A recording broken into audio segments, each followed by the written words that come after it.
Akkam nagaa keessanii arrammoo akkuma yeroo kaanii barnoota biraa qabadheen jira. Innis immoo waa'ee daa'imman funyaan isaanii sababa adda addaan cufatee isaan rakkisuuf maatiin maal gochuu qabu kan jedhudha.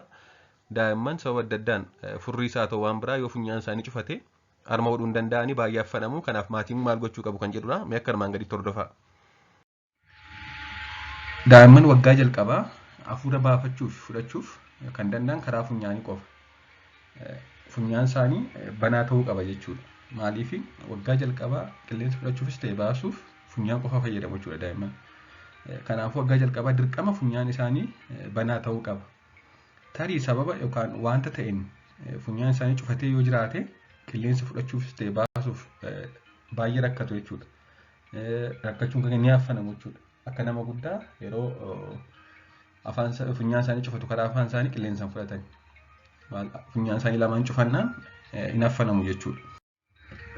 Haa ta'u malee umurii waggaa lamaa booda yeroo funyaan isaanii cufatu afaan isaaniis qilleensa fudhachuuf itti fayyadamuu eegalu jechuudha. Yeroo hanga waggaa tokko hanga waggaa lamaatti funyaan isaanii qofa fayyadamu qilleensa fudhatanii baasuuf. Funyaan daa'immanii dhangala'aa funyaan keessa jiru yookaan furrii kan jedhamu fi akkasumas wantoota biroon tariitii fi funuunannis haa ta'u wantoota biroon funyaan isaanii yoo cufate kan jiru yoo ta'e haala armaan gadiin qulqulleessuun barbaachisaadha. Kun egaa dirqamadha. Maaliif funyaan isaanii qofa fayyadamu erga jennee qilleensa fudhachuuf baasuu fi wanta ta'e funyaan isaanii cufatee jira taanaan funyaan isaanii maatiin qulqulleessuu danda'uu qabu jechuudha funyaan daa'immanii. Akkamiin qulqulleessuu qabu? Haala lamatu jira. Isaan lamaan isaanii ni ilaalla akka armaan gadii. Inni jalqabaa bishaan burcuqqoo tokkotti ashaboo xiqqoo dabaluun ashaboo xiqqoo yeroo bishaan burcuqqoo tokkotti ashaboo fallaana shayii nuusa ishee tokko arfaffaa ishee jechuudha. Bishaan sanatti dabaluun waliin makuu yookaan ammoo gochuun barbaanne kan qophaa'ee gurguramu jira faarmaasiitiin bishaan ashaboo qabu isa kana bituun erga qopheessinee booda uffata xiqqoo yookaan jirbii fayyadamuun bishaan kana jiisnee funyaan daa'immanii lamaanitti cobsina. Qaawwa funyaan daa'immanii lamaanitti uffata yookaan jirbii bishaan ashaboo qabuun waliin makame kana funyaan lamaanitti cobsina jechuudha. Achiiti daqiiqa xiqqoo turree erga funyaanitti cobsinee xiqqoo turree daqiiqaa muraasaaf garaan ciibsina. Maaliif yeroo garaan ciibsinu kana bishaan suni funyaan qulqulleessee akka gad deebi'ee ba'u ta'a jechuudha. Ashaboon sun faayidaan isaa maalidha? Wantoonni bishaan ashaboo qabu kun wantoonni lallaafanii akka isaan ba'an taasisa jechuudha funyaan isaanii keessaa.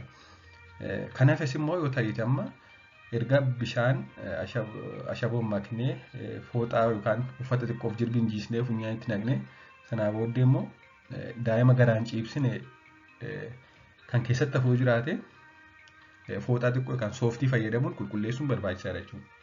Inni jalqabaa kanadha. Erga bishaan funyaan cobsinee booda garaan ciibsuun baay'ee murteessaadha jechuudha. Ofuma isaa giraaviitiidhaan bu'aa jechuudha gad deebi'ee qulqulleessee ofuma isaa deebi'ee ba'a bishaan sun. Inni lammaffaan akkuma amma jenne akkuma armaan olitti jenne bishaan burcuqqoo tokkotti ashaboo xiqqoo dabaluun waliin maknee akkuma amma uffata xiqqoo yookaan jirbii fayyadamuun bishaan kanaan jirbiif uffata kana xiqqoo jiisnee funyaan daa'imaatti erga cobsinee booda akka silaa garaan ciibsuu dhiisnee maal goona meeshaa xiqqoo ittiin dhangala'aa funyaan daa'immanii qulqulleessuuf tolfamte kan naazaal sankshin balb jedhamtu jirti. Kana fayyadamuun qulqulleessuun barbaachisaadha jechuudha. Meeshaa kana akka armaan gadiitti ilaalla. Amma asitti meeshaan harka nama kanarra jiru maanuwaal sankshin kan jedhamtu pireejarii vaakiyuumii uumee jirama. Isheen kun faarmaasii irraa argamti. Faarmaasii irraa gatii salphaadhaan binnee manaa qabaachuu qabna jechuudha ishee kana. Amma as gad qabee jira. Akka kanaan yeroo qabu pireejarii kireet godhee jira jechuudha. Akka inni yeroo gadhiisu akka inni waa ol saabee dhufuuf, ol gottotee dhufuuf. Itti aansuudhaan immoo maal godhaa funyaan daa'imaa bishaan cobsine sana keessa gashuudhaan hin gadhiisa jechuudha. Isa quba gararraa gadhiibee jiru. Asitti immoo funyaan daa'imaa keessa erga gashee booda gadhiisaa jira. Yeroo gadhiisaa jiru immoo ol xuuxaa jechuudha wanti sun. Ol keessaa xuuxee funyaan daa'imaa qulqulleessee baasa. Kanaa booddee funyaan daa'imaa sun qulqulluu yeroo ta'u daa'imni akka garaasaa qilleensa fudhachuuf baasuu jalqaba.